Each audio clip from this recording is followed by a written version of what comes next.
Jadi pangeran ngoten nggih. Mulane kula suwun, ngilangi ujub iku gampang. Mun nek sampean ra usah anut ngomong sing berlebihan, nata ati ku angel mboten. Angger kersa belajar ilmune Allah, insyaallah gampang. Jadi ku ilaman atawa biqalbin salim. Carane ati selamat nggih gampang wae. Misale kula alim, misale tenan kula alim. Kula roh nek iku wis kersane Allah zaman ning Lauh Mahfuz. Ape bangga-bangga piye wong muk trimo dikei, diberi, dijadikan, dikasih. Artinya kita di depan Allah itu hanya dikasih, diberi pasen. Kowe ditakdir bodoh, itu ya kersane Allah. Semuanya baik. Cek sing bodoh, cek sing alim kudu kabeh ridho. Malah dawuh pangeran likaila taksau alama fatakum sing bodoh sing dikai wong macam-macam ora putus asa ning nasibe. Sing mulya wala tafrahu bima atakum. Ora bungah sing over nganti dadekno sombong. Sungguh-sungguh Allah sangat ridho ketika seorang hamba itu makan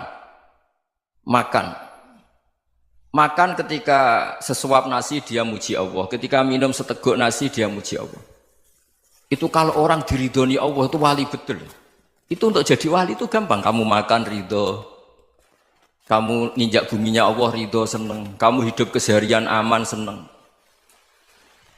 Nah ini supaya sampean kita semua ngaji betapa panduan Rasulullah untuk menggapai ridho Allah itu banyak yang keseharian sekali. Saking kesehariannya banyak dalam hadis dan itu sahih. Nabi menyebut hal-hal yang keseharian. Hatta ma tas'alu fi imra'atika, kamu punya uang kemudian istri kamu bisa makan itu ibadah. Bahkan sebagian ibadah itu dicontohkan Nabi yang akhirnya diprotes sahabat.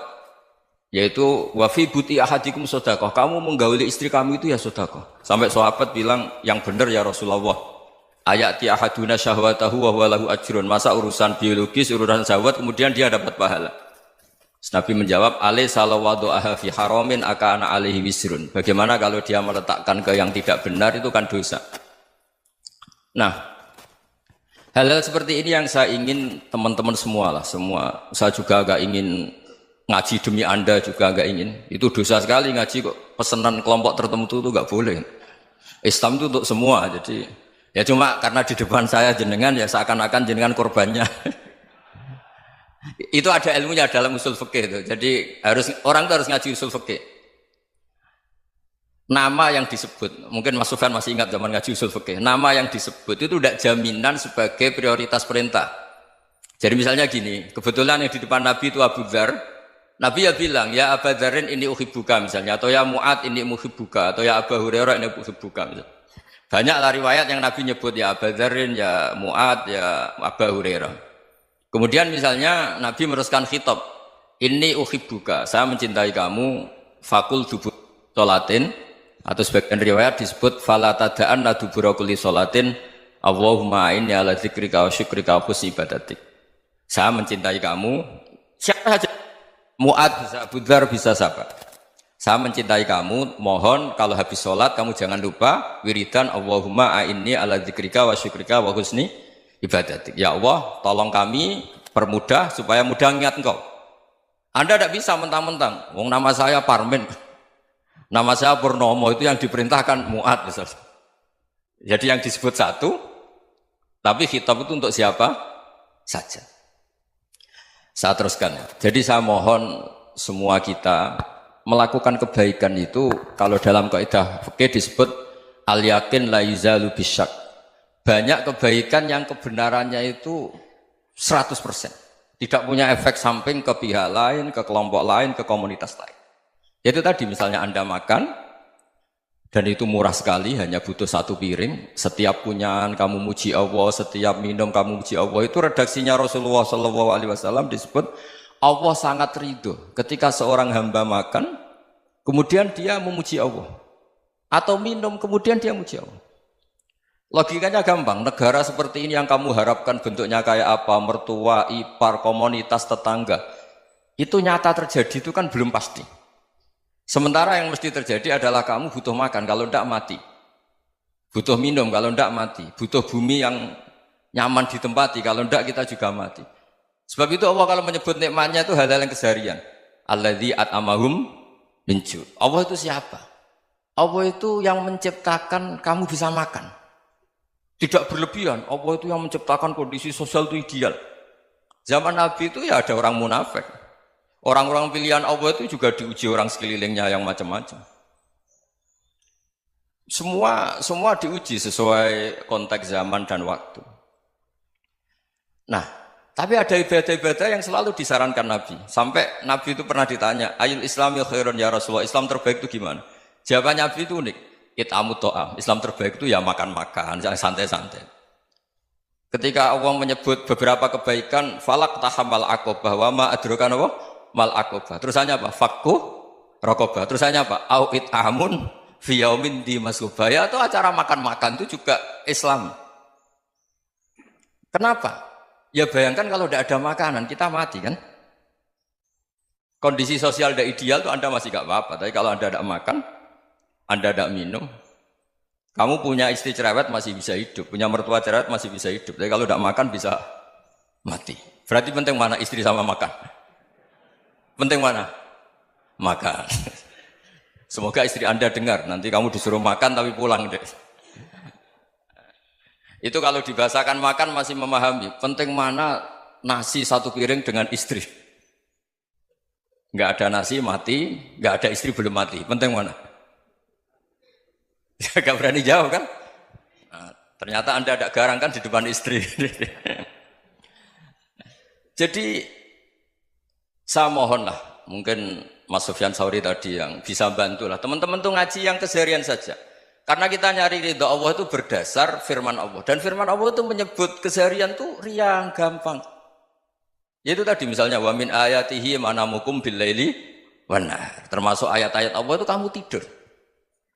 Maka dulu itu ada guyonan, ada tokoh Mu'tazilah, kelompok dalam Islam yang berpikir manusia itu bisa menentukan ikhtiarnya sendiri. Karena saya bisa duduk, duduk, ingin berdiri, berdiri. Karena kelompok ini nggak terima kalau semua kehendak Allah, nanti bagaimana kalau semua kehendak Allah kok ada hisab ya, ada sanksi. Lucunya itu dia akhirnya ini cerita ya, mencintai seorang perempuan cantik sekali. Dan itu dia menjadi ahli sunnah itu oleh hal-hal yang sepele. Karena istrinya cantik, ya namanya suami istri itu hubungan intim. Terus ditanya, Mas masih ingin lagi? Masih. Silahkan diulang lagi. Wah ya tidak bisa. Katanya manusia bisa menentukan yang diinginkan. Itu tobat itu. Itu nggak bisa ditobatkan Mas Sufyan Ats-Tsauri. Orang cantik yang mudah nobatkan orang itu orang cantik. Segampang itu. Akhirnya kita tahu, makanya kalau dalam kitab Hikam itu disebut al-aqil mayyakul madza yaf'alu wa hubi wal ghafil mayyakul madza af'al. Orang yang punya akal karena sadar ini wilayah Allah, semua milik Tuhan. Itu dia tiap hari berpikir, besok Allah akan melakukan apa terhadap dunia ini. Kamu merencanakan sesuatu mau plesir, ternyata gempa. Mau wisata ke Rusia, ternyata perang. Kamu tidak pernah tahu apa yang akan terjadi besok. Wa ma tadri nafsum madza taksibu ghadan. Tapi anda semua kita ini sering punya jadwal permanen. Makanya saya kalau diundang siapa saja, sana takdir. Yang jelas Gus ini acara penting. Ya masih acara penting nak pangeran ngersakno piye? Kok ape dadi pangeran? Kamu kok mau jadi Tuhan? Itu kadang ya kiai. Penting Gus acara ini jenengan harus memastikan bisa. Loh kamu itu yang ngajarin tauhid, sesuatu itu biadillah kok bilang-bilang apa pasti. Kalau maksa terus tak tobatkan loh kamu kata saya. Ya kalau gitu Gus bilang insya Allah. Wah itu hati saya, fisik saya, roh saya sudah bilang insya Allah. Tidak usah kamu latih kata saya. Nah hal-hal tauhid keseharian itu gampang sebetulnya. Wal ghafil yaqulu madza af'al. Tapi orang yang lupa Allah dia setiap hari bilang besok apa? Kita bisa melakukan apa? Seakan-akan dia itu aktor, dia penting, dia subjek permanen, dia. Padahal kita ini hanya objek kehendak Allah Subhanahu wa taala. Karena kita yakin sesuatu yang terjadi di alam raya ini kita tidak bisa apa-apa. Makanya saya sering ngaji, sering bilang saya.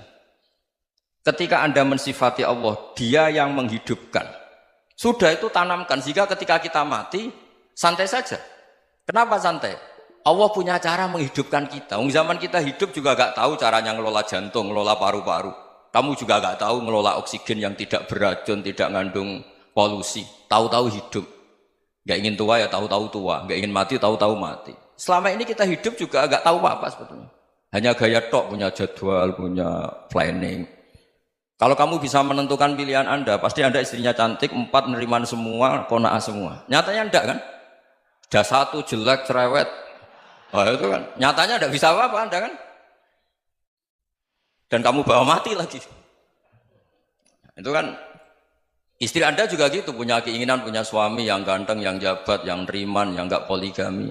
Ya enggak kesampaian juga. Kalau kita ngitung tingkat kegagalan kita itu gagal terus. Ya kan? Nah, terus ingat Allah, madza yaf'alu wa bi. Orang yang punya akal selalu berpikir Allah itu menghendaki apa terhadap saya. Loh, sama-sama orang ngelihat orang yang serius. Itu kata Anda itu pemikir berat, serius. Senang punya tokoh yang merengut tuh, karena kamu anggap serius. Tapi sebagian orang anggap orang yang serius itu wong merengut, wong masam, wong muka kok ditekuk. Jadi sama itu hati ya muqallibal qulub tsabbit qalbi ala dini, karena kita enggak tahu cara berpikir kita tentang orang lain, tentang sekeliling kita. Misalnya kita orang baik yang jenis ngrumat fakir miskin. Ada orang bangun masjid mewah itu janggal. Apa artinya masjid mewah kalau banyak orang kelaparan? Tapi kalau yang jenis pendidikan apa artinya masjid mewah kalau tidak bisa ngaji? Nanti yang jenis infrastruktur apa artinya ini kalau semuanya punya sudut pandang yang berbeda-beda. Dan Islam mengapresiasi semua kebaikan. Tapi katakan semua kebaikan itu adalah kehendak Allah Subhanahu wa taala. Karena apapun baik Anda itu pakai fasilitas yang diberikan oleh Allah Subhanahu wa taala. Sehingga ini yang disebut qulillah tsumadarhum fi khawdihim yal'abun. Ya kembali tadi ke tema-tema bahwa keseharian Anda ini sudah Islami. Saat Anda tidak bisa melakukan apa saja. Saya sering ada jenazah, biasanya kalau tetangga meninggal saya sering disuruh ngelepas. Saya bilang orang ini baik karena sering ngelamun di rumah, sering nganggur di rumah. Ditanya sama anaknya, kenapa Gus nganggur baik? Ya kalau dia nganggur artinya juga agak berbuat sesuatu yang maksiat kan? Ya kan? Orang nganggur di rumahnya ya tidak bunuh orang, tidak maling, tidak korupsi, ya namanya nganggur di rumah. Lah cuma istri cara pandang nganggur gak menghasilkan uang itu. Tapi juga gak menghasilkan kriminal kan?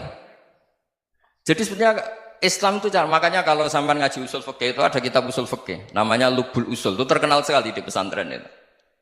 Itu kalau ngapresiasi keseharian itu luar biasa.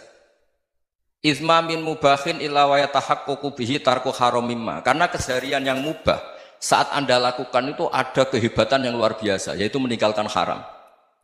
Makanya dulu banyak orang-orang alim ketemu temannya itu guyon sampai semalaman. Itu biasanya yang semangat Islam itu kiai kok tidak tahajud, kiai kok tidak witir. Orang yang sedang mapan uangnya banyak, malam itu tidak kelayaban itu sudah luar biasa. Melawan nafsu supaya tidak maksiat itu sudah luar biasa. Supaya lupa guyon sama temannya semalaman sampai subuh. Gejolak-gejolokan ngenang zaman miskin, zaman kuliah nggak jelas, zaman apa. Melihatnya jangan tarkut tahajud. Seperti ini meninggalkan tahajud, tapi meninggalnya ini talkul muharramat. Jadi kayak apa hebatnya? Sehingga Imam Ghazali punya riwayat yang agak unik. Hatta takuna ibadatu akhiri hadil ummah iku an-naum. Sehingga suatu saat ibadah terbaik umat ini itu tidur. Itu kan riwayat kontroversi. Ketika Imam Ghazali ditanya, kenapa iya? Kenapa kamu mulai keluar dari rumah itu sudah banyak maksiat? Melihat perempuan yang enggak mahram, melihat fenomena. Tapi kalau kamu tidur itu enggak melihat apa-apa. Tapi juga kamu jangan menganggap tidur itu ibadah betul. Saatnya melakukan fardu ain malah masih tidur. Tapi itu sudut pandang yang menjadikan kita Islam itu gampang. Jadi saat Anda tidak bisa aktivitas apa-apa, misalnya ada beberapa orang yang lumpuh. Lumpuh itu memang nggak bisa Jumatan, nggak bisa ibadah, tapi dia juga nggak bisa maksiat. Tidur itu memang Anda saat itu tidak bisa tahajud, tidak bisa witir, tapi saat itu ada zina, ada maling, tidak gosipkan orang, tidak bully orang, tidak menanamkan kebencian, tidak hasud. Sehingga tidur menurut Allah Ta'ala wa min ayatihi manamukum billaili apa? Wan-nahar. Karena di tidur itu selain ada unsur istirahat, jaga kestamina, juga ada unsur meninggalkan beberapa keburukan. Nah saya mohon ibadah yang keseharian ini kita jaga. Supaya kita semua baca ayat itu fasih. Fasih itu tertanam di hati. Allah itu siapa? Alladzi at'amahum min ju'i wa amanahum min khauf. Dan Allah kalau cerita di Quran itu anna subabnal ma'a subba thumma syaqaqnal ardhan wa syaqqa fa ambatna fiha habba wa inaba wa qadba wa zaituna wa nakhla wa hadaika hulba. Kamu tahu saya ini siapa kata Allah? Saya ini adalah Tuhan yang menurunkan air. Kemudian ada tanaman banyak. Habba wa inaba wa qadba. Ada zaitun, ada tin. Kalau orang Jawa mungkin ada tela, ada padi, ada mangga, ada pisang. Sudah. Wa inaba wa zaituna wa nakhla wa hadaika hulba. Ada perkebunan yang lebat. Tujuannya apa? Mata Allahkum, silahkan kamu pakai, kamu nikmati. Tapi karena kadang kita ini punya ide-ide besar. Tadi untuk syukur saja nunggu punya istri riman, rumah baik, tetangga baik, komunitas baik, semuanya baik baru syukur. Lama-lama nanti ada di surga, syukurnya nunggu surga paling kelas A. Itu sudah ada yang menghuni Rasulullah, kamu nggak boleh di situ. Masa untuk syukur saja? Repotnya Masya Allah. Jadi mohonlah Quran yang kalau Anda hafalkan juz sama itu kan ada ayat-ayat yang kayak tadi. Ya, fal yang dzuril insanu ila ta'ami. Coba lihat apa yang kamu makan ya? Dari mana? Dan untuk mempertahankan hidup kamu keseharian. Jadi jangan kira ibadah itu harus membentuk komunitas yang versi Anda. Ibadah itu harus yang hal yang mulu-mulu. Kesehariannya Anda alami. Loh ini saya tidak bikin-bikin. Saya ngaji bukan karena berdasar pesanan. Itu ayat yang saya baca kan betul ada ayatnya kan. Fal yang dzuril insanu ila ta'ami. Anna sobabnal ma'a sobba. Thumma syaqaqnal ardo syaqqa. Fa'ambasna fiha habba wa inabau wa qadba. Wa zaitunaw wa nakhla wa hadaika khulba. Terusannya apa? Mata'al lakum. Silakan kamu nikmati. Mata itu silakan kamu nikmati. Ya kayak sampai dikasih hidangan ya makan. Ya sudah makan. Habis makan ya minum. Habis itu ngantuk ya tidur. Ya sudah normal-normal saja. Kayak apa indahnya Islam. Tapi Anda mencari Islam yang gimana lagi? Nah itu yang diajarkan guru-guru kita, diajarkan sanad kita sampai Wali Songo, sampai Rasulullah SAW. Bahwa pada akhirnya ada jihad, ada perang. Itu dulu memang perang, bukan membunuh. Beda. Dulu kita dijajah Belanda ya perang, dan itu normal karena kita dijajah. Jadi ketika orang lain ingin baik sama kita, wa in ahadum minal musyrikin astajaruka ya fajirhu hatta yasma'a kalam Allah. Kalau mereka ingin baik ya kita baik. Makanya ada istilah mustakman, muahad. Kalau mereka ingin damai, berdampingan dengan kemajmukan ya itu yang lebih baik. Karena memang Islam menghormati proses perdamaian. Wa in janahu nawa lisalmi ya fajnah lah. Kalau ingin damai ya kita harus damai. Mulane jare hikam, kula nu tak kenang jan hikam. Cara hikam wong ra ikhlas bintu-bintune wong. Engko cara hikam logikane gampang. Jadi hikam motivasi ikhlas nu nganggo ilmu hakikat gampang. Ngeten redaksine. Kaifatat lubul ajra mimman huwa muhdihi ilaika. Utekem lu betak kok endi? Kok njaluk opah mbek wong sing ngeki hadiah ku piye? Contohnya ngeten nggih, sampean tak kei dhuwit 1 juta. Tak kei. Sampean tak kon dagang. Bareng tak kon dagang sukses badi. Bareng badi yo opah ning aku. Kan lucu tuh, wong sing ngekek hadiah kok malah dijaluki opah. Jare hikam, wong Islam iku iman, iso salat sebab taufike Allah, iso haji sebab taufike Allah. Kita iso ibadah sebab taufike Allah. Bareng-bareng Allah ngekek taufik kok dijaluki opah. Lho iku nuntut opah mbek wong sing ngekek. Lho iku lucu ta ora lucu? Masuk akal ta masuk akal? Jadi sajane gampang, supaya ke salat ikhlas yakin ya Allah salat kula sebab kersane jenengan. Nggih pun apa yo opah wis isin dikek hadiah salat pira-pira to. Sing marike nuntut mergo GR ujub. Wah aku iso salat. Nek iso salat berak swarga ujub. Dadi bolak-balik kenapa kita ikhlas susah? Mergo awale ilmu mbok kawal ilmu syariat. Nek cara ke awale cara melihat ilmu hakikat, ikhlas ku gampang. Nggih mboten. Nggih mboten ku ya dikenan. Gampang ku ikhlas jenengan mbek ilmune kula sampeyan rasakno sih. Dadi ikhlas kudu dimulai kok ilmu hakikat sih. Iku gampang. Kayak kula misalnya mulang, ya Allah jenengan negdir kula ngalim, negdir kula saged mulang. Berarti jenengan maringi kula saged ibadah. Selesai kan? Tapi nek nuruti syariat. Wah, guru sak huruf gaji 1000 dinar. Terus gampang gremeng kan kula. Ngaji gak dihormati, nyangoni sithik ora karu-karuan. Gara-gara pertama mandang sing nganggo syariat, aku mulang. Berarti berhak untuk alfun apa? Dinar. Wong jare ala-ala jare mulang sak huruf ditarif pinten? 1000 dinar. Paham ya? Tapi nak pertama nganggo ilmu hakikat, aku mulang ditakdir pengiran, ditakdir di kesempatan ibadah. Empun kok nganti nuntut, terus aku kepikiran jenenge nuntut, jenenge ngundat-ngundat pun mboten apa? Kepikiran. Paham nggih? Dadi saiki dilatih carane ikhlas piye anut ilmu hakikat. Ilmu sing awale wis anut ilmu napa? Hakikat. Nek nah, pertama nganggo syariat, ikhlas meksa kowe. Mesti bukti to, sampean ngrasa di dhuwit, ngrasa nglakoni salat, ngrasa mulang, tak ulang tenanan. Jebule rapati ngurmati aku. Ya tersinggung tuh. Lho nak tersinggung tiyang ikhlas mboten menyangkut ngoten. Ora pantes Quran diulang kok kowe terlambat, Quran diulang kok kowe guyon. Mergo piye standar Quran diulang kudu idza dzikrallah wajilat qulubuhum wa idza tuliyat alaihim ayatu zadatuhum. Kan benten to nggih mboten menyangkut pribadi tersinggung mboten, tapi supaya Quran itu bener-bener zadatuhum napa? Iman. Anak tersinggung wong syariat ono, gak ngergani wong sepuh. Nak sing kiai jare gak ngergani kiai, kok bareng murid tuwa gak ngergani wong tuwa. Malah nyiksa ati to. Pertuntang. Nah, sampeyan ngaku ilmu hakikat selesai. Ora kepikiran blas. Mulane cara sing aran hikam, sing aran ikhlas iku gampang. Sing mari angel, kowe iku nganggo ilmu syariat. Sehingga kowe ngrasa ujub. Iku mau, dhuwit iki wekku. Ngalim ilmuku. Ngono masjid iki tampo aku ora dadi masjid. Sehingga gak dadi imam gremeng tenan. Lah awale nganggo ilmu hakikat, ya Allah jenengan Rahman tenan. Negdir kula saged ngamal dadi pengurus takmir. Negdir kula saged dadi panitia takmir. Nggak misalnya sing dadi imam wong liya, kula alhamdulillah Gusti sak ning masjid rame, cik imame kula cik mboten penting. Butuh kula nu ramene masjid. Kulon pengurus takmir maksudnya ngerameni apa? Nah, takmir zaman akhir ngerameni masalah. Jadi masjid tetap gak rame, masalahnya apa? Rame. Maksudnya takmir masjid ngerameni masjid dong, betul ngerameni masalah apa? Masjid. Nggih kula bolak-balik matur gitu. Terus dalam ilmu hakikat diterangkan manusia itu memberi kontribusi pada pilihannya itu tidak sampai 1%, mungkin tidak sampai. Misalnya kalau orang ditanya kenapa makanan ini enak, ya jawabnya biasanya gampang karena ini sate, kebetulan saya suka sate, terus bilang enak. Begitu juga misalnya hubungan suami istri, senang kumpul bojo mergo ayu dan sebagainya. Ya itu yang mudah diomongkan. Tapi misalnya bayangkan kayak pas mangan satenya enak terus gempa. Padahal satenya tetap enak. Kamu ya tetap sehat. Tapi gara-gara gempa menjadi tidak enak. Berarti yang benar kan mangan sate gue enak, syaratnya gak pas garam gempa. Ono syarat meneh, ora konangan sing utangi. Padha kowe ngloni bojomu sing ayu, iku syarat enak iku ora ono gempa. Ora pas ngamuk. Pas ngamuk lah ya tetep ayu, tapi kan kowe ora seneng. Artinya gini loh. Ketika manusia mengatakan mampu, sebenarnya ada sekian hal yang manusia itu tidak ikut melakukannya, tidak ikut menciptakannya. Misalnya kue nyupir, supirano enak, punya pengalaman. Tidak kecelakaan karena apa? Nyupir kue enak, mobilku normal. Mobilmu normal lah, tewabrak mobil yang mabuk gak apa.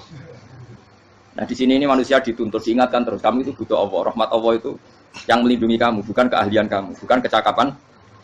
Karena tanpa itu semua tidak bisa, semuanya Allah. Ya, tapi manusia tadi, gara-gara misalnya tadi mobilnya normal, dia punya keahlian nyupir, terus mengklaim kalau keselamatan dia itu karena hati-hatinya dia, karena mobilnya normal. Padahal ada sekian catatan yang menjadikan dia selamat dan semuanya itu kudrahnya Allah Subhanahu wa taala. Misalnya gak ditabrak wong mabuk, gak ono gempa, gak ono bumi merekah. Misalnya kita pinter nyupir lah terus bumi memangap terus kita cemplung nggak apa. Kemudian daerah-daerah kayak ya rasa tak sebut nomor itu. Kira tahu muka siapa ya, bener mari tak sebut nomor yang ngeri. Intinya Indonesia aman, tapi kita tenang aja satunya aman kabeh ono sing aman. Ora usah kuwatir likuifaksi, ora usah kuwatir meteor jatuh, kabeh ya potensi napa? Potensi semua. Sama nak kepen syukur itu gampang. Duit ran duwe, utang wakeh, jatuh tempo, bojo wani, anak kecewa di bapak kowe, terus montek ngamek kowe. Niku dari Imam Ghazali kena sekarang ana nikmat moro kuburan. Moro kuburan terus kamu berkeyakinan bahwa semua yang sudah mati itu sangat-sangat berkeinginan hidup meskipun hanya 1 jam. Wong sak donya mulai Nabi Adam nganti saiki kabeh berharap dihidupkan lagi meskipun 1 jam karena ingin membenahi kalimat tauhid la ilaha illallah. Lah kowe iku jek urip. Kowe iku jek urip. Berarti wong sak miliar-miliar sing wis mati iku iri mbek kowe. Mergo kowe jek urip. Nah, berarti terus bersyukur ya Allah, apapun masalahnya di dunia saya ini hilang semua mergo kula jek urip. Kula baleni malih. Dengan demikian kemudian alhamdulillah aku fasih. Piye wae kowe iku duwe nikmat rupa-rupane urip yang sangat diingini oleh Firaun sekalipun, oleh Namrud, oleh Qarun, orang-orang miliarder dulu, itu sangat berkeinginan sing jenenge urip. Lah kowe nyatane sakniki napa? Bisa urip. Berarti ini luar biasa, paham napa? Luar biasa. Ini tak warai ilmu tauhid itu. Terus nanti setiap saya ngaji, setelah selesai sampean baca dijiwai. Sebab itu ketika orang kafir dimasukkan neraka itu sebenarnya Allah itu hanya bilang gini, wakilat usyrakaakum fada'auhum falam yastajibu lahum wa ra'awul adzab. Enggak apa-apa, kamu sekarang masuk neraka, kamu tidak menuhankan saya. Kamu minta tolong sama Tuhan kamu. Nah, ketika demikian kita pernah menuhankan yang paling ekstrim tentu menuhankan batu, menuhankan dewa-dewi, atau mungkin Tuhan di bawah itu ya kita menuhankan uang, menuhankan sebab, menuhankan jabatan macam-macam sehingga mengalahkan Tuhan sejati Allah. Terus mereka minta Tuhan-Tuhan itu supaya menolong. Awalnya walhasil akhir cerita itu Wadalla anhum ma kanu yaftarun. Wadalla ankum ma kuntum tasubun. Wadalla anhum ma kanu yaftarun itu di Quran diulang-ulang dengan beberapa redaksi. Akhirnya hilang apa yang kalian kira ada. Okay. Akhirnya hilang apa yang kira kalian ada. Misalnya kita mengatakan bahwa hidup itu harus makan, harus minum. Ternyata nanti di akhirat tanpa makan, tanpa minum orang hidup. Makanya itu hebatnya ulama, hebatnya ahli sunnah, hebatnya nabi. Nabi itu orang mukmin itu dilatih. Kalau lesu ya makan, kalau ngantuk ya tidur. Tapi kita diajari ada makhluk hidup yaitu malaikat yang enggak makan, enggak tidur. Paling tak meskipun kita itu kalau enggak makan lemes, kita tetap tidak mengatakan tanpa makan makhluk pasti mati. Karena kita berkeyakinan diberi akidah. Ada makhluk yang namanya malaikat, enggak makan, enggak minum tapi hidup. Sehingga meskipun kita mengalami kalau enggak makan itu mati, tapi tetap menyisakan satu keyakinan bahwa makan itu dasar hidup. Buktinya malaikat enggak makan, hidup. Paling enggak dengan keyakinan itu kita tidak mendewa-dewakan harus makan itu. Nah, itu cara-cara Nabi mengajarkan kita. Paham gitu? Terus ini saya ulang-ulang. Makanya disebut wadalla anhum. Apa yang mereka kira ada itu dari awal tidak ada. Ya, apa yang mereka dikira ada nanti di akhirat tidak ada. Lah sing ada itu tetap nopo alhamdulillah. Makanya ketika nanti orang masuk surga gitu, da'wahum fiha subhanakallahumma wa tahiyyatuhum fiha salam wa akhiru da'wahum alhamdulillahirabbil alamin. Ini penting kula aturaken. Terus sakjane salah niku ora dikepenak.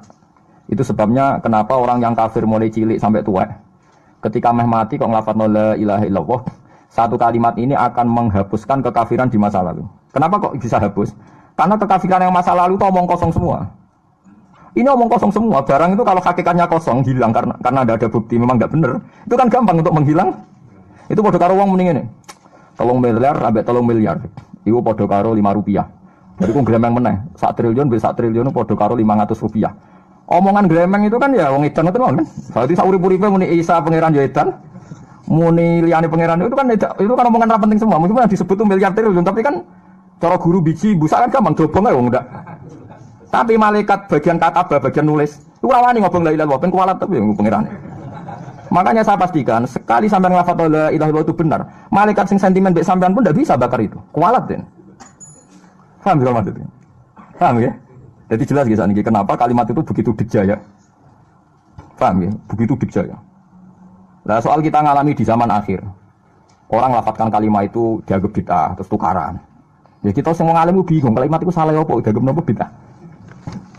Wong kalimat disifati thayyibah, sing lafadzno dihukumi nglakoni bid'ah. Lah sing diarani bid'ah ya ora trimo pisan, malah gawe hadis palsu. Fadilail wiridani malah palsu hadis. Sajane cara padha warase ngoten ora perlu debat bulet ngoten. Padha warase lannya kono nganggo kapasitas ulama, kita pakai kapasitas apa? Ulama terus kita diskusi baik-baik. Di kula baleni malih kenapa kalimat thayyibah disebut kalimat baqiyah?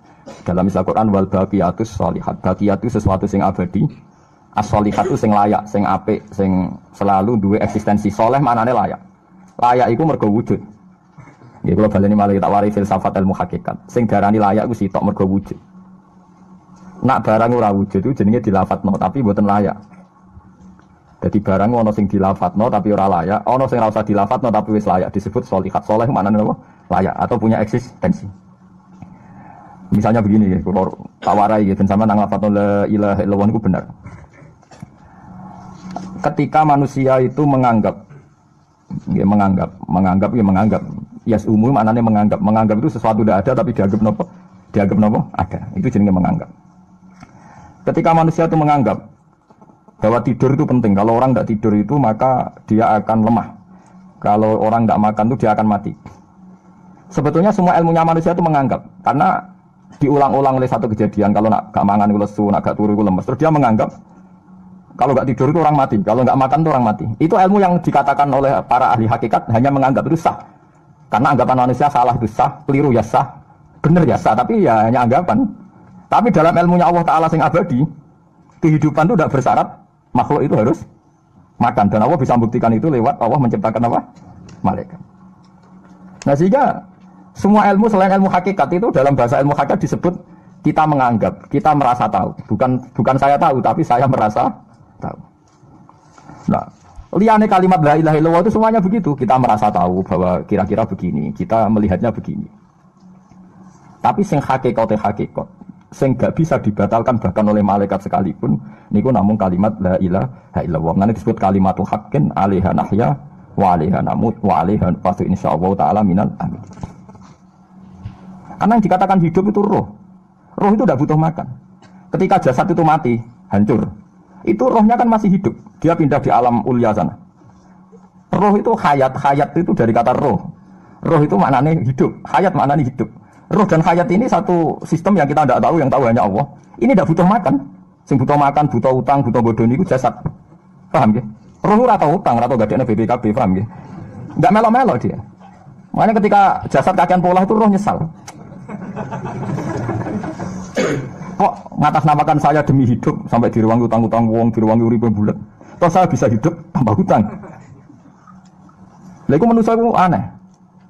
Makanya disebut alam rohaniin itu sudah. Nah ketika kita mati itu kan yang mati itu jasad. Jasad itu mati, rohnya sowan Allah. Tapi kita secara bodoh mengatakan kita mati. Loh yang mati itu siapa? Hanya jasad kita, roh kita tidak mati. Yang sowan Allah itu roh kita. Tapi kita bilang kita mati. Ya berarti kita bilang kita mati, ya kita mati. Menurut bahasa manusia kalau kita sudah tidak ambekan, tidak makan, tidak minum, disebut kita mati. Tapi alhamdulillah kita ini mukmin, meskipun bahasakan kita mati terus bahasa mungkin-mungkin disepunten pangeran niki ruhe nembe sowan, mungkin diwelas. Intinya dene ra muni mati. Paham nggih? Mulane malaikat ngono pidatone kiai sing lepas jenazah yo bingung. Perkarane dilepas niki pun mati, mboten saged napa-napa, ra iso sepuro jenengan, ra iso salat, monggo kita salat. Iki sedongakno sakniki ruhe sowan pangeran mugi-mugi selamat. Jare mati, jare sowan. Sowan kan artinya mlaku-mlaku sowan kan. Nah tapi misalnya bawa bahasa nganggo ilmu sing ekstrim kados kula, nganggo ilmu kelas berat kan malah diguyung akeh. Bahwa jasad ini mati, ini tidak penting karena jasad rohnya masih hidup. Maka kita tidak perlu nyolati mayit karena tidak pernah ada mayit karena rohnya masih hidup. Wah kan dianggap edan bareng kan. Makanya sebaiknya orang ilmu hakikat itu tidak perlu jadi kiai, soalnya kayak kula jadi ulama tapi rasa dadi napa? Ya jadi kiai sampean ae sing ora paham detail-detailnya alam roh sampai alam napa? Alam napa? Jasad. Nah, itu keliru itu penting karena kalau tidak keliru itu ya itu tadi. Paham sih kalau maksudnya. Nah, itu disebut. Nah, kalau sama tanya, lalu roh itu gimana Gus? Ya nggak ada jawabannya. Wong Rasulullah saja yang orang paling pintar di dunia, orang paling tahu ya selalu naka anir roh kulir roh min amri robbi. Roh itu urusannya pangeran. Makanya kalau sekarang sama pertanyaannya gini, waktu gale guyonane Siti Jenar. Siti Jenar itu ya ono pinter, ya ngawur tapi ono pinter. Dene iku ora tau salat. Sing salat ruhe jare. Dadi ora tau sujud, sing sujud jare ruhe. Nek darani wali songo iki goblok. Wali songo iki goblok ora karuan jare Siti Jenar. Wong kon salat, bathuke nganti ngecap jare Siti Jenar. Lah nek sing ngecap bathuke sampean fisik iku hancur, pas ketemu Allah seksine apa? Jare Siti Jenar ke jangan ketemu pintu. Kok jasad kita ini hancur. Misalnya kayak ngandalo bathuk ngecap, jasad ini kan hancur. Sing bagus sowan pangeran rohem. Roh iku wis kon sujud ae ora usah awam. Lah akhire nak wae salat meneng ae jare salat. Sing ada teng pintu-pintu ni. Nah sing mung syariat terangno ora iso. Rata-rata kiai syariat kan ra pinter hakikat. Mau ngamuk ngono motak kowe. Nah ngamuk to. Hasil wong syariat kan apa? Ngamuk. Ngamuk ono stresan rango ngamuk. Ya akhirnya gak sambung kan. Akhirnya gak sambung. Tapi saya pastikan ajaran Kak Siti Jenar itu sesat. Sesatnya adalah wali-wali yang alim, termasuk wali songo yang alim itu bilang begini. Ketika bathuk kita dikokon sujud ning pangeran, kita sujud itu sebetulnya bukti bahwa fisik kita itu tunduk sama perintah roh. Karena roh kita sujud, roh ini menyuruh fisik kita juga ikut sujud. Jangan jadikan fisik ini rivalnya roh. Itu kita gobloknya Siti Jenar. Kalau roh kamu sujud, fisik kamu tidak sujud, namanya rivalitas. Berarti kowe di jisim, duwe wadak sing ora nurut roh. Berarti rivalitas. Lalu jasad kamu itu sing mimpin sapa kok gak nurut? Lah ini mulane sing rada-rada Siti Jenar tobat mulai detik ini, paham ya? Karena ya mboten tak mikir sampean, paham ya? Jadi ini permainan ilmu kelas tinggi, paham ya? Kayaknya gak tahu mikir toh. Lah diwarai kok ben kok alhamdulillah aku fase. Paham ya? Paham ya? Makanya andekan malaikat itu kok sujud ning Nabi Adam ketika Allah nyuruh, "Hei para malaikat, saya menciptakan manusia namanya Adam. Setelah jadi maka kamu sujudlah." Itu malaikat sujud. Sujudnya malaikat bukan karena nganggap Nabi Adam itu Tuhan atau makhluk yang istimewa, enggak, karena perintah Allah disuruh sujud. Malaikat enggak perlu tanya maknanya sujud ke Adam itu apa, enggak perlu, pokoknya karena Allah nyuruh ya sujud, paham ya? Setan pakai rasional, ngapain sujud Adam? Musuh bodoh-bodoh makhluk. Mulane ana aliran sing sesat malah darani malaikat sama iblis itu tauhidnya tinggi iblis. Karena malaikat diuji disuruh sujud sama Adam makhluk mau terjebak dia sama permainan Tuhan. Apa itu? Cara malaikat terjebak tes-tesane pangeran. Iblis mau pinter perkara ora gelem sujud. Berarti dekne mau gelem sujudnya namun kalian Allah. Lha kok ono sesat kok. Wong kok nganggur nganti ngono maksudnya mikire iso ngono. Mulane sing do diutang dosa luwih apik timbang sing dipikiran ngene iki paham ya. Paham ya. Iki penting kula ngerteni. Iki kados wae lho. Sampeyan kena apa kok salat? Ya mergo jati diriku iku kawula, nak kawula apike takzim sujud ning pangeran. Fasjudulillahi wa la tuti'u wasjud. Jadi pertama kajian Nabi untuk wahyu surat Iqra. Kegiatannya Nabi ya pokoke urip iku wasjud. Waktu ya sujud lan mendekat ning pangeran. Wes titik urip wis ngono tok. Ora nak sujud ku nikmati. Bahwa ini nikmat terbaik, kehidupan sangat terbaik. Mulane ngendikan kajian Nabi kan apane salat pakaan nah sholat muwakkiin koyok itu sholat wong sing pamit itu terakhir sholat anda ya terakhir sholat nah saya kan ada iso sholat kopiah dia dia sholat fardu sing tenan itu kok sholat fardu nera tenanan per sholat fardu dari wah nomor fardu ora pati bener kok jabli be sunat nah bener iku substansi ora iso jabli sunat iso tambeli ora nek ora bener iku ora substansi ana substansi cara mobil bane sing coplok kedadani iki bane sing coplok lan rusak nek bau bane coplok. Makanya yang benar itu fardu itu dikukuhkan secara benar. Rukun syaratnya dikukuhkan. Baru kalau kesalahannya tidak krusial, itu bisa ditambal dengan apa? Tapi nak kesalahan krusial ya fardunya harus diulang. Orang kok ditambal dengan apa? Eling-eling tak warai carane jadi wali. Jadi carane jadi wali ku mikir apa paling penting. Mau kena liwat jembatan iso itu paling penting. Ku hakikate ora kok mergo mobilmu. Mergo jembatane gak rusak. Buktine kira liwat mobil lah, mlaku ya iso ngliwati jembatan, mergo jembatane ora rusak. Ana mobil lah nak jembatan rusak ra iso. Berarti penting di mobil ke jembatan. Penting jembatan. Tapi wong darani rata-rata muni penting. Ya wah kata wah. Ketika kita bisa makan, hakikat yang paling penting adalah kita mendapatkan oksigen, mendapatkan kesehatan yang cukup. Baru di antara pentingnya adalah nasi. Tapi seringnya kita bahas yang paling penting nasi. Ya begitu terus. Akhirnya kita ini qolat ma'rifatul billah. Mesti ma'rifah ini pengiran itu sidik. Terus nomor kali, kalau ada orang yang berpikir bahwa dia punya musuh dan musuh itu selain dirinya, maka dia sangat-sangat bodoh, tidak tahu paling bahaya adalah hakikat dalam hidup adalah dirinya sendiri. Uang pe dipateni uang ngenteni sasarannya tepat, sing musuhe, tapi nek bunuh diri kan langsung. Gampang dipateni uang bunuh diri. Gampang bunuh diri. Kowe tidak bahagia karena dihujat orang, itu nunggu sekian kasus baru dihujat orang. Nah, dihujat uang lagi susah, uang kok dimaki-maki uang lagi susah.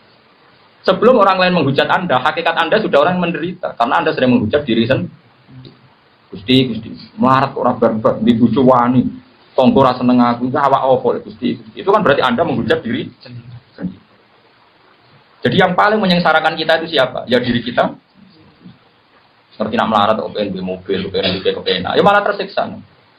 Waktu balik uang raiso terbang, kepengen munggah Mars, malah tersiksa. Raiso terbang ya wes nek mati ning ngisor. Alhamdulillah Gusti raiso terbang. Ada malah kelayapan temu di bumi, nanti mawon pun penak, itu malah kepenak kan. Ini penting. Iya, dawe ulama tasawuf, kalau jeling beran dawe ulama, kabeh ulama tahu sepakat, kalau apal makalah itu. Nafsuka mati yatuka farfukiha. Iya, awakmu wis kadung dadi kendaraan sowan ning pangeran, farfukiha. Kowe kudu mbok welasi. Iya, wis dadi kendaraan ila Allah. Misalnya kula kok sayang rai kula, mergi rai niki sing kula damel sujud Gusti. Tangan kula Gusti, tangan niki sing pas kula sujud tak tekan teng panggonane sujud. Mergi kepen sujud jenengan. Dengkul kula Gusti niki sing kula damel sujud. Termasuk sifat yang buruk sekalipun. Misalnya Anda duwe verji. Gusti, baru kayak kalau di mak bojo kula gadah turunan. Turunan kula mesti jiben do kepengin sujud teng jenengan. Dan itu Nabi biasa membicarakan gitu.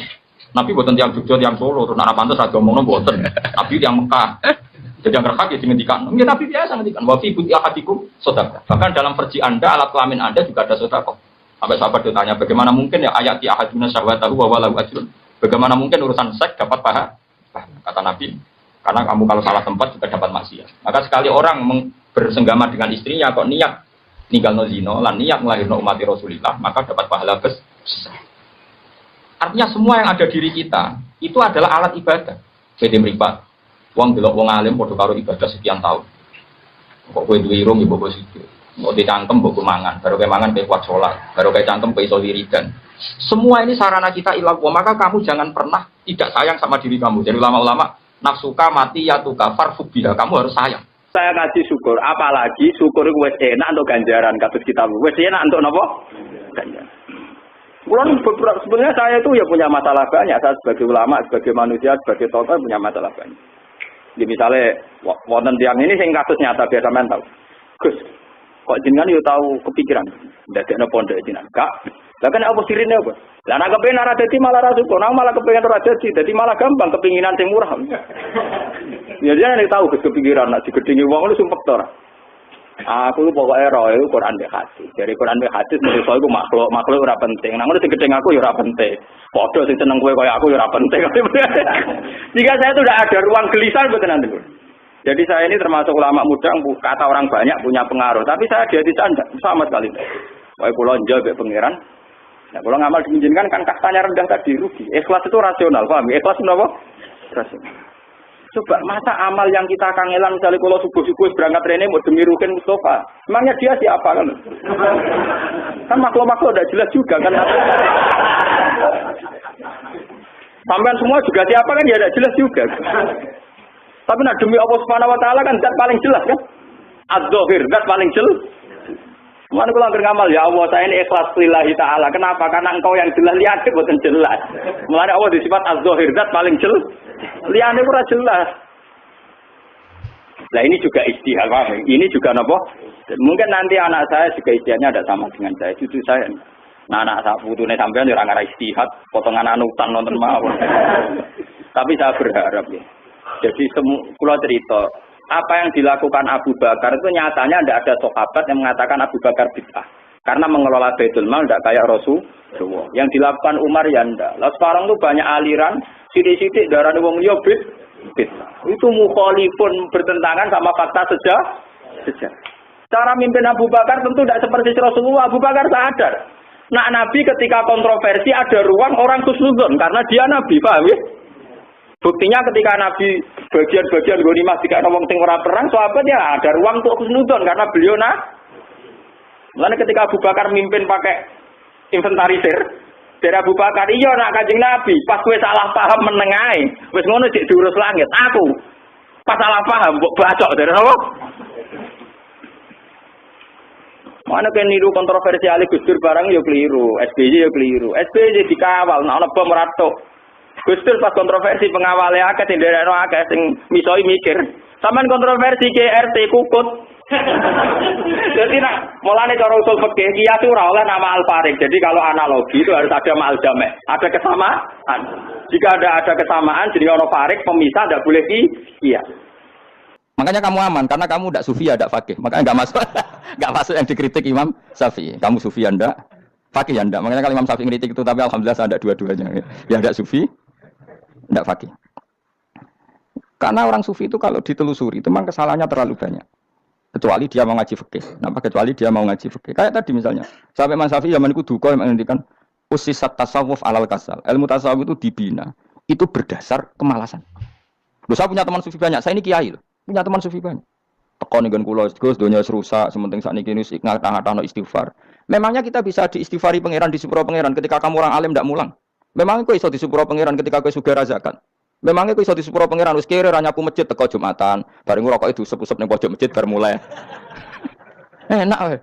Ono keran coplok wis dibarno. Memangnya kamu bisa jadi orang miskin seperti itu kemudian dimaafkan Allah? Ndak bisa. Kamu harus terlibat dalam proses salat. Wis kere ya urun gawe keran, misale ra ngono urun masjid ya nyapu-nyapu, sing sugih urun dhuwit, sing alim urun mulang. Kok enak? Dunya bangga rusak terus kabeh dhewean. Menengi sampean kedean rokok ra tak baturi ya ngono. Ndak bisa, sufi seperti itu ndak bisa, itu kriminal. Malah Imam Syafi'i dalam satu makalah besok tasawuf, awan serondok ini. Saking ekstrimnya beliau. Nah, kenapa Imam Ghazali muji orang sufi? Kitab-kitab risalah Kusyariah muji orang sufi itu sufi-sufi yang kayak kowe. Sufi-sufi yang belajar fikih, napa? Sufi-sufi yang masih mau belajar fikih. Kok enak. Jadi sufi itu maknanya sithik-sithik. Zaman wis rusak itu tidak seperti itu. Nak rusak ya amanat pengiran kon melok dandani. Nah, ketika ra kena didandani sebetulnya enggak masalah, kan ada alternatif. Misalnya gini, ada mobil rusak enggak bisa dipakai. Memangnya mobil hanya itu. Kan ada mobil yang lah ini itu jenis fakih. Ini enggak, kamu punya pemimpin hanya 2 atau 3 lah biar enggak nyindir. 3 atau 4 lah. Ketika 4 ini orang ini gagal, seakan-akan Indonesia gagal. Memangnya Indonesia hanya punya orang 4 itu. Goblok sekali kita berpikir gitu. Segoblok-gobloknya apa? Memangnya Indonesia itu milik siapa? Kenapa kamu menggantungkannya sama 1-2 orang, 3-4 orang? Gampang ada cara alternatif. Terus tapi kan harus lewat pemilu, kok jangan ngenteni pemilu 5 tahun cepat. Mustafa Ruhin jokno dadi calon presiden. Nak kemen dadi negara tahlil. Karena dek Nabi ya ngomong ekonomi ya ora iso. Ngomong wisata ya haram, ngomong budaya haram. Ngomong badan usaha milik negara ya ora roh den.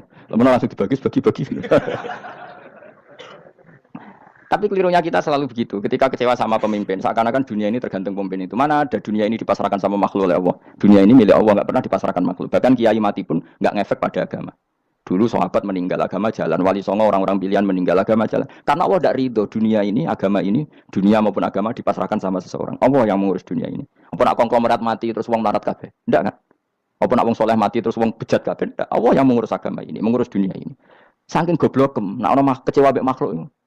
Terus ya Allah, terus akan-akan dunia ini runtuh. Orang pegatan sakit, saya kira orang sing lanang. Banyak orang pegatan terus bojo luwih apik.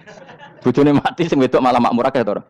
Makanya pangeran nanya manusia ku entek-entekan. Allah nanti ngendikan gini masalah pegatan. Unik ngendikan pangeran. Ya rodok manekno wong pegatan.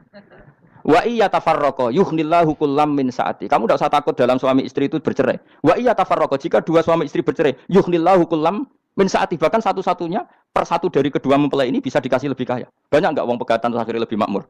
Dan kenangannya untung pegatan mas dhisik aku untuk bojo sing dhisik wis aduh selemu goblok.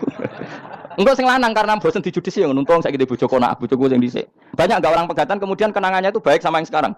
Dengan yang lalu mau gerutu tok banyak enggak? Banyak. Dulu kita punya pemimpin yang cakap yang otoriter, zaman itu pun di demo.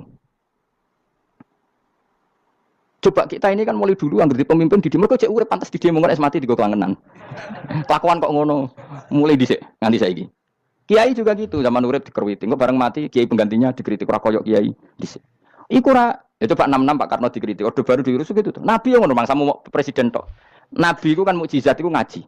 Jadi mukjizatnya Nabi ku ngaji. Jare masyarakat pun mukjizat orang keren blas. Mukjizat iku kudu nganggo tongkat. Dadi seru napa? Dianggap Nabi Harry Potter. Jadi Nabi itu mukjizat kok mulang. Mulang itu mengatur logika supaya mapan nikmati Allah dan Rasul. Itu mulang. Mereka agak seneng. Mat, caraku Nabi-Nabi dhisik di tongkat apa no? Mat, jadi seru apa? Seru main sebelah, pokoknya seru lah. Nabi sempat tertarik. Ya kepengen di tongkat tahu Nabi gua. Kita ya sangar lah. Apa? Jadi Nabi ngalor ngidul gak apa-apa. Tongkat nggak sing nglawan blus terus kecemplung segoro. Kan ya seru lah. Misalnya ono Yogyo macam-macam tutuk terus likuifaksi do tenggelam kan. Seru lah apa? Nah, jawab pengiran dulu tuh. Dia mat kejok tongkat, gampang nah masalah tongkat. Sekarang ngetokno wit kan gampang tongkat itu. Memang samu tongkatnya Nabi Musa terus digawe dikai mori terus dikai minyak ya ora dijupukno wit diketokno memang samu. Wong sing hebat tuh sing nyekel dol ora. Ya jajal tongkate Musa tak kena kowe. Iki ora ono pengaruhe. Wong saiki nggone Turki digo tontonan ora piye-piye. Lah nek patu jek aktif Pak Turki nantang Israel duel. Lah yang di tongkat Nabi Musa kok digertak Israel rawani. Lah nek tongkat iku tenan apa? Sing sakti sing nyekel dul ora perkara tongkate. Nah cara wae dhisik sono HP Nabi Musa luar biasa cara itu. Akhirnya Nabi Muhammad itu sempat kepengin jawab pengiran unik. Awalam yakfuru bima utiya Musa min qabl. Mat kok gak eling apa zaman Musa nggo tongkat wong terus do iman. Awalam yakfuru bima utiya Musa min qabl qalu sikhroni tazahar wa qalu inna bikullin kafirun.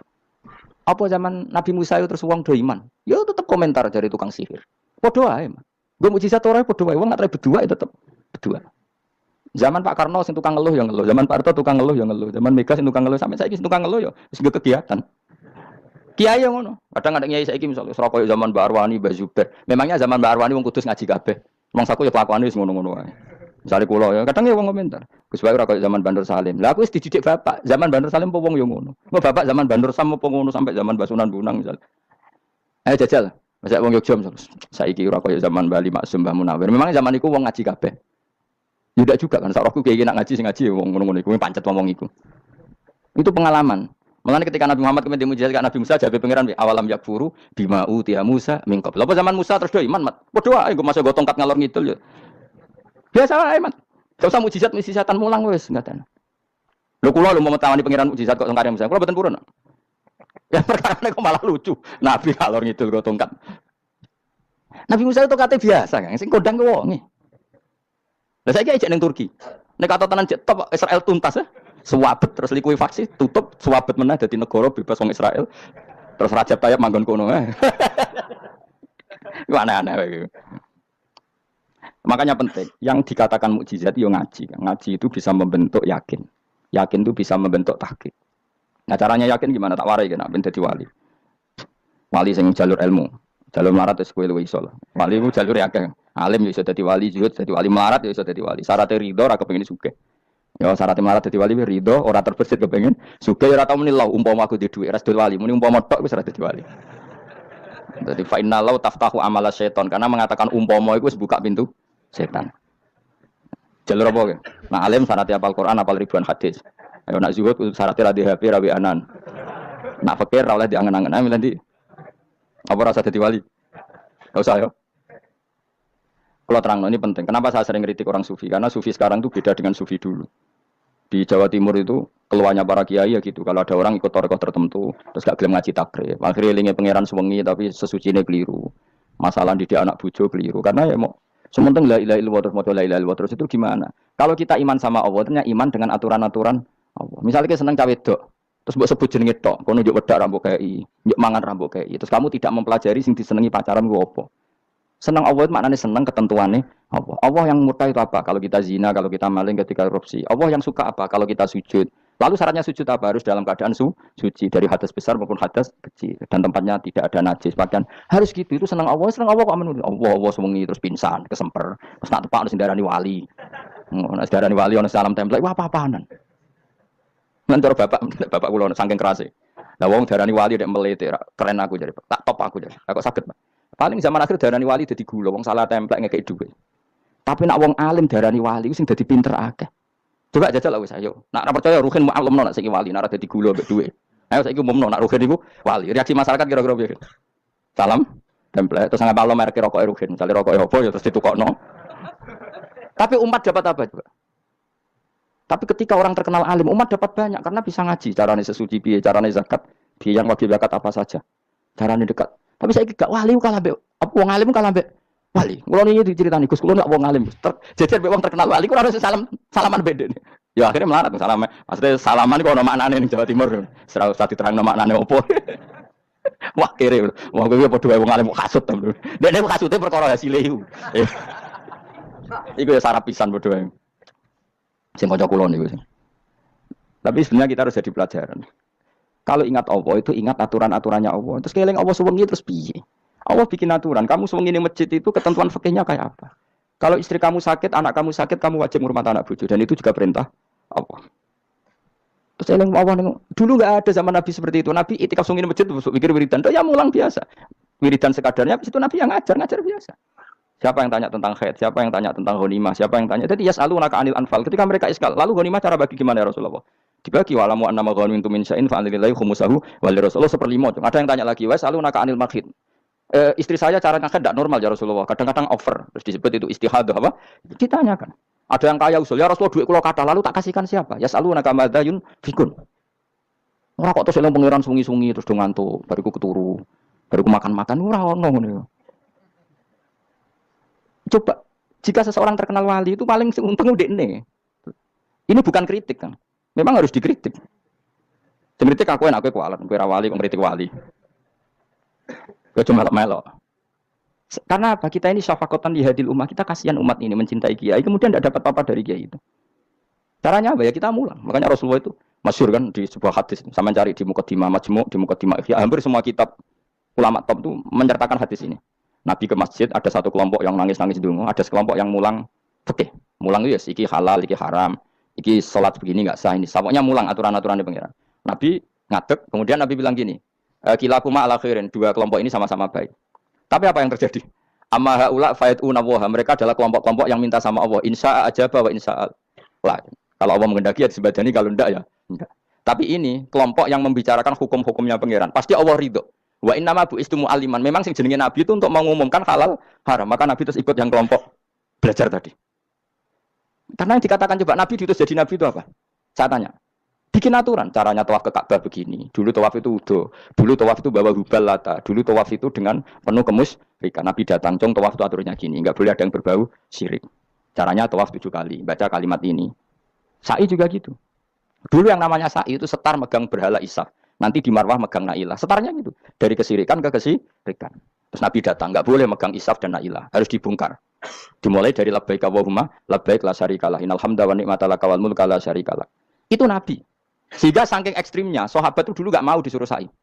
Enggak ya Rasulullah, kita ada sa'i. Tempat yang dulu kita syirik di situ. Karena kalau sofa setarnya pegang isaf, nanti kalau di marwah pegang nailah. Itu nama berhala. Terus Allah menurunkan inna sofa al marwata min sya'airillah faman hajjal baita wa atamara fala junaha. Istilah pengiran fala junaha. Kalau kamu sudah Islam enggak apa-apa sa'i. Kenapa bilang enggak apa-apa? Karena dulu pernah sahabat merasa dosa, karena itu dulu basis kemusyrikan. Jadi ini penting saya utarakan. Lagi-lagi yang digerakkan Nabi adalah aturan main dalam hidup ini. Nama aturan main. Lho kula wingi pasanan wingi niku kula mucana apa sampean. Iku kaji mabrur padha karo ana wong ra iso numpak sepeda motor. Iki kula badhe numpak sepeda motor, dongakno slamet. Wong belajar ya ora kok yo dongakno slamet. Mestine iku takok sik carane numpak sepeda motor piye lagi yo dongakno slamet. Wong ngisi soe ora mesti slamet. Iki rong iso pun. Ya iki kula badhe numpak sepeda motor dongakno slamet. Aneh gak pertanyaan seperti itu? Permintaan minta selamat ketika kamu tidak bisa naik motor itu aneh gak? Aneh. Kalau kamu mau haji, takut syarat rukunnya haji, baru minta didoain haji mabrur. Ini ndak masyarakat tahu-tahu minta haji. Oh nak tonggo kula tak pisau itu. Untung ngomong rembang rawat aku loh. Jadi orang sing wani. Agar mereka haji Gus kula badhe haji supaya sah ya Gus. Tak ulang. Tak ulang tenan. Selain tentu belajar di manasik. Paling ndak dengan fatwa seperti ini orang terbiasa nak tekone manasik ku dirungokno. Napa? Kadang ya ora tekone manasik ngantuk tok. Itu tidak bisa, harus diwarai. Misalnya tawaf dimulai dari Hajar Aswad dan usahakan menjauh dari Ka'bah 1 meter atau setengah meter. Karena kalau terlalu mepet Ka'bah, takutnya tadi nginjek pondasi Ka'bah. Jadi tidak ngitari Ka'bah tapi tawaf di atas Ka'bah. Kedua, kalau terlalu dekat, kiswah Ka'bah itu mulat tohah bitit. Tak kiswah Ka'bah itu penuh dengan minyak. Dan kalau terlalu dekat menyentuh, padahal orang ikhram itu enggak boleh nyentuh kiswah. Jadi harus diterangkan. Kemarin kaji marugi kalau gitu terus mau nangis. Belum nangis servisnya akeh. Ini apa-apaan? Mau dibawa kemana agama ini? Kemudian sing ngomong suka, gini nangis tenanan oleh nyangon itu, oke. Nah, cara bapak nangis itu seru banget, teman. Serasa nangis ada nanti di kiai. Pokoknya ulang nak ragil mes, buan nunes. Tobat, song ini tobat, marah ini utaknya ini marah. Coba contohkan analogi hal yang gampang. Ono wong ra iso numpak sepeda motor, datang ke kamu minta didoakan selamat, aneh ndak? Urutannya ya belajar apa? Sesuatu orang ra iso salat, ih dongakno salat kula niku makbulah. Makbulah mbahmu. Takbir ar-Fatihah ar ya kabeh itu ono urutane.